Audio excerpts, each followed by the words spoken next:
Mavis is a diesel engine who works for the quarry company shunting freight cars in their sidings. She has 6 small wheels hidden by side plates just like Toby's. Mavis is young and full of her own ideas. She loves rearranging things too and began putting Toby's cars in different places every day. This made Toby cross. Freight cars, he grumbled, should be where you want them when you want them. Fiddlesticks, said Mavis and flounced away. At last, Toby lost patience. I can't waste time playing hunt the cars with you. Take them yourself. Mavis was pleased. Taking cars made her feel important. At the station, Diesel oiled up to her. Toby's an old fusspot, she complained. Diesel sensed trouble and was delighted. Toby says only steam engines can manage freight cars, continued Mavis. How absurd, squirmed Diesel. Depend upon it, Mavis. Anything steam engines can do, we diesels can do better. Diesel knew nothing about cars, but Mavis didn't realize this. Toby's line crosses the main road behind the station and for a short way follows a farm lane. Frosty weather makes the muddy lane rock hard and very slippery. Toby stops before reaching the lane.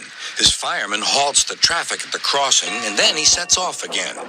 By using the heavy cars to push him along, he has no trouble with the frosty rails in the lane and across the road. It is the only safe thing to do in this kind of weather. Toby warned Mavis and told her just what to do. I can manage, thank you, she replied. I'm not an old fusspot like you. The freight cars were tired of being pushed around by Mavis.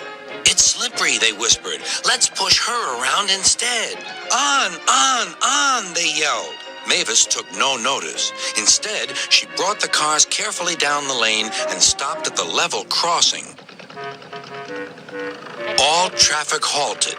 One in the headlamp for fusspot Toby, chortled Mavis.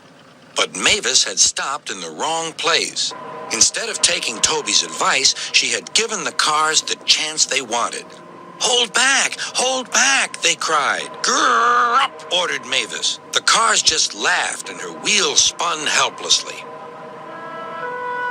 Workmen sanded the rails and tried to dig away the frozen mud, but it was no good. Everyone was impatient. Grrr, wailed Mavis.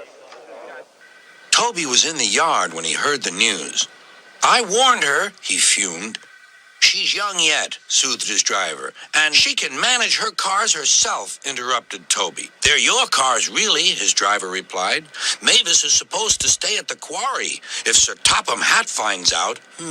Yes, said Toby thoughtfully. He and his driver agreed that it would be best to help Mavis after all. An angry farmer was telling Mavis just what she could do with her train.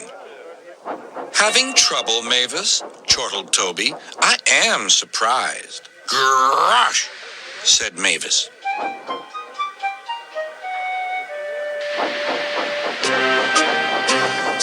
With much puffing and wheel slip, Toby pushed Mavis and the freight cars back.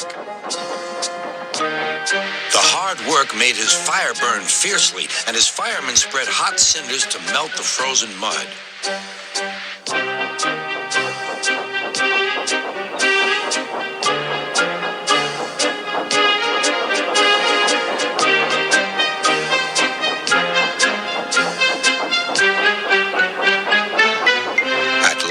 They finished.